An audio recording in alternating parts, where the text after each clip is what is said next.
सुप्रभात विद्यार्थियों, मैं अमित कुमार सिंघल, टीजीटी हिंदी केंद्रीय विद्यालय दिरांग।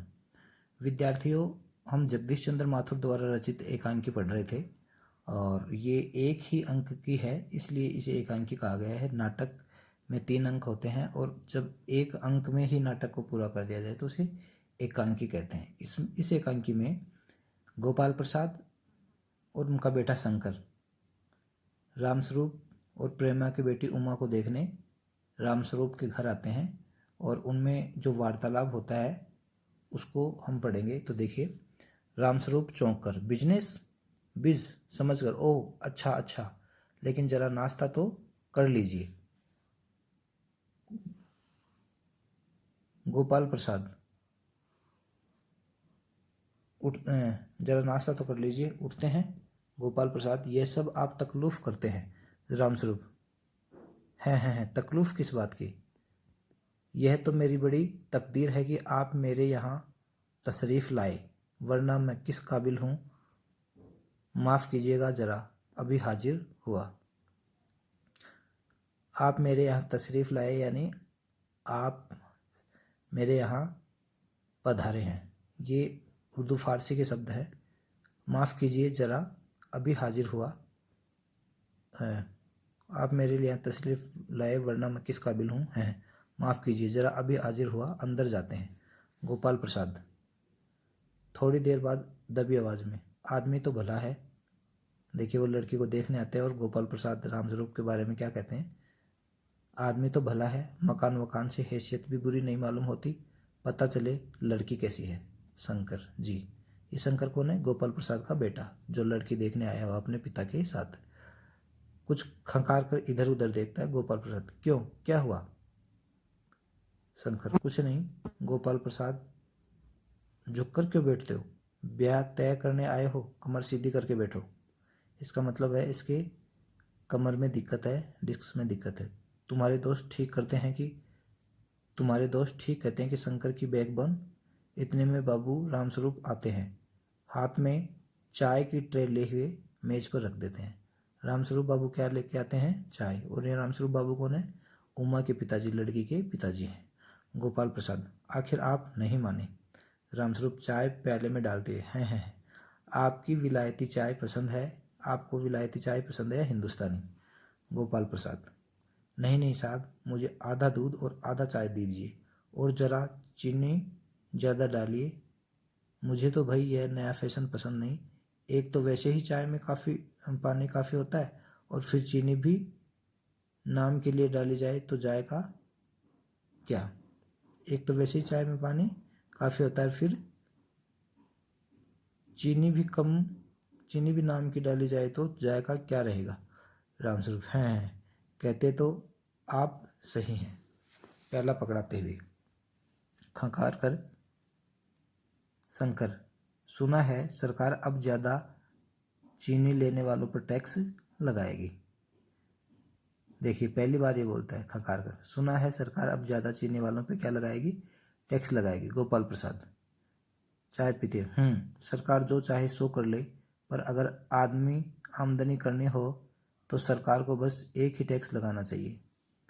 रामस्वरूप शंकर को प्याला पकड़ाते, वह क्या? रामस्वरूप शंकर को क्या पकड़ाते हैं? प्याला पकड़ाते हैं। गोपाल प्रसाद, खूबसूरती पर टैक्स। रामस्वरूप और शंकर हंस पड़ते हैं। मजाक नहीं साहब, यह ऐसा टैक्स है जनाब कि देने वाले चुप भी नहीं करेंगे। बस शर्त यह है कि हर औरत पर यह छोड़ दिया जाए कि वह अपनी खूबसूरती के स्टैंडर्ड की माफिक अपने ऊपर टैक्स तय कर ले। फिर देखिए सरकार की कैसे आमदनी बढ़ती। ये देखो, ये स्त्रियों पे व्यंग्य किया गया गोपाल प्रसाद द्वारा कि सरकार अपनी आमदनी बढ़ाना चाहे तो क्या नहीं कर सकती। इसका एक ही इलाज है, सरकार को स्त्रियों की खूबसूरती पर टैक्स लगा देना चाहिए। ये मजाक है सिर्फ। रामस्वरूप जोर से हंसते हुए, वाह वाह वाह, खूब सोचा आपने। वाकई आजकल यह खूबसूरती का सवाल भी बेढंग हो गया है, बेढंग का हो गया है। हम लोगों के ज़माने में तो यह कभी उठता ही न था।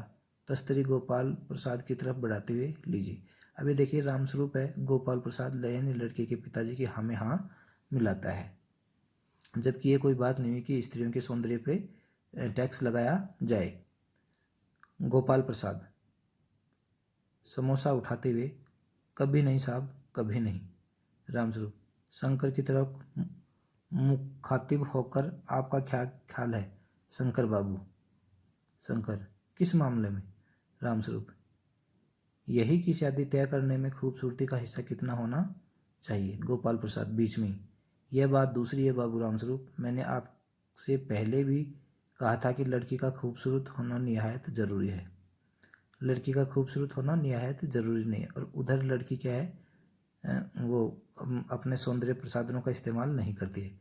कैसे भी हो, चाहे पाउडर वगैरह लगाए, चाहे वैसे ही, बात यह है कि हम आप मान भी जाएं, मगर घर की औरतों तो राजी नहीं होती। आपकी लड़की तो ठीक है।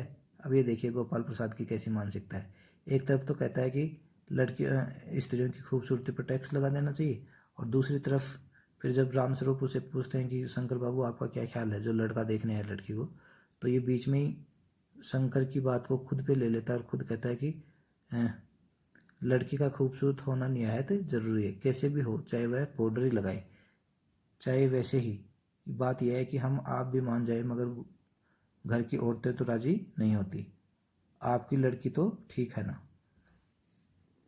पहली शर्त क्या है इनकी? लड़की का खूबसूरत होना। जी हाँ, तो आप देख लीजिएगा। गोपाल प्रसाद देखना क्या है, जब आपसे इतनी बातचीत हो चुकी है तब तो यह रस्म ही समझिए। रामस्वरूप यह तो आपका मेरे ऊपर एहसान है। गोपाल प्रसाद और जायचा जन्म पत्र तो मिल ही गया होगा। रामस्वरूप जी, जायचे का मिलना क्या मुश्किल बात है, ठाकुर जी के चरणों में रख दिया, बस खुद ब खुद मिला हुआ समझिए। गोपाल प्रसाद यह ठीक कहा आपने, बिल्कुल ठीक। थोड़ी देर रुक कर, लेकिन हाँ, यह जो मेरे कानों में भनक पड़ी है यह गलत है न? रामस्वरूप चौंक कर, क्या? गोपाल प्रसाद यह पढ़ाई लिखाई के बारे में। जी हाँ, बात साफ है साहब, हमें ज़्यादा पढ़ी लिखी लड़की नहीं चाहिए। शंकर और जो गोपाल लड़के के पक्ष से वर पक्ष से जो लड़की देखने आए हैं, उन्हें क्या नहीं चाहिए? ज़्यादा पढ़ी लिखी लड़की नहीं चाहिए। मैम साहब तो रखनी नहीं, कौन भुगतेगा उनके नखरों को? बस हद से हद मैट्रिक पास होनी चाहिए। क्यों शंकर? जबकि वो उमा किस में पढ़ती है? कॉलेज में पढ़ती है, और इन्हें क्या चाहिए? मैट्रिक पास लड़की चाहिए। अब गोपाल प्रसाद को लड़की का पिता रामस्वरूप झूठ बोलता है, उसे कम पढ़ी लिखी बताता है। शंकर जी हाँ, कोई नौकरी तो करानी नहीं। रामस्वरूप नौकरी का तो कोई सवाल ही नहीं उठता। गोपाल प्रसाद और क्या साहब? देखिए, कुछ लोग मुझसे कहते हैं कि जब आपने अपने लड़के को BA MA तक पढ़ाया है तब उनकी बहुएं भी ग्रेजुएट लीजिए। भला पूछिए इन अक्ल के ठेकेदारों से, अक्ल के ठेकेदार यानी मूर्ख लोगों से, कि क्या लड़कों की पढ़ाई और लड़कियों की पढ़ाई एक बात है? लड़कों की पढ़ाई और लड़कियों की पढ़ाई एक बात है? ये देखिए इनकी कैसी मानसिकता है। यहाँ मानसिकता को दर्शाया गया है, कौन किस नज़रिए से देखता है शिक्षा को। अरे मर्दों का काम तो पढ़ना और काबिल होना है। अगर औरतें भी वही करने लगी, अंग्रेजी अखबार पढ़ने लगी और पॉलिटिक्स वगैरह पर बहस करने लगी, तो हो चुकी गृहस्थी। जनाब, मोर के पंख होते हैं मोरने के नहीं, शेर के बाल होते हैं शेरनी के नहीं। ये देखिए, ये जो लड़के वाले हैं उन्हें अधिक पढ़ी लिखी लड़की नहीं चाहिए, और वो नहीं चाहते कि उन्हें अधिक पढ़ी लिखी लड़की मिले और ज़्यादा राजनीति में बहस करने वाले मिले, ज़्यादा पढ़ी लिखी मिले। उन्हें कोई बिजनेस नहीं करवाना। तो ये एक पक्ष है, वो क्या है? स्त्रियों को ज़्यादा पढ़ाने के पक्ष में नहीं है। तो जगदीश चंद्र माथुर ने समाज की इस विषमता को, इस विद्रूपता को प्रकट किया है। रामस्वरूप जी हाँ, और मर्द की दाढ़ी होती है, औरत की नहीं। है। शंकर भी हंसता है, मगर गोपाल प्रसाद गंभीर हो जाते हैं। गोपाल प्रसाद हाँ सही, यह भी सही है। कहने का मतलब यह है कि कुछ बातें दुनिया में ऐसी हैं जो सिर्फ मर्दों के लिए है, और ऊंची तालीम भी ऐसी चीज़ों में से एक है। रामस्वरूप शंकर से चाय और लीजिए। शंकर, धन्यवाद, पी चुका। रामस्वरूप, गोपाल प्रसाद से, आप? गोपाल प्रसाद, बस साहब अब तो ख़त्म ही कीजिए। रामस्वरूप, आपने तो कुछ खाया ही नहीं, चाय के साथ टोस्ट नहीं थे, क्या बताएं वह मक्खन। गोपाल प्रसाद, नाश्ता ही तो करना था साहब, कोई पेट तो भरना था नहीं, और फिर टोस्ट वोस्ट में खाता भी नहीं। रामस्वरूप, हैं, मेज को एक तरफ सरका देते हैं, फिर अंदर के दरवाजे की तरफ मुँह करके जरा जोर से, अरे जरा पान भिजवा देना, सिगरेट मंगवाऊँ। गोपाल प्रसाद, जी नहीं। पान की तस्तरी हाथों में लिए उमा आती है। अभी देखिए ये लड़की उमा वहाँ आती है, क्यों आती हैं? ये गोपाल प्रसाद और उसका बेटा शंकर उसे देखने आए हुए हैं। तो उमा क्या लेकर आती है? पान लेकर आती है, सादगी के कपड़ों में, गर्दन झुकी है। गोपाल प्रसाद आंखें गड़ाकर और शंकर आंखें छिपाकर ताक रहा है। ये देखो, गोपाल, उसका लड़के का पिताजी है, वो आंखें गड़ाकर देख रहा है, और शंकर क्या है? आंखें छिपाकर उसे ताक रहा है। किसे? उमा को। किसको? उमा जो लड़की है उसको ताक रहा है। तो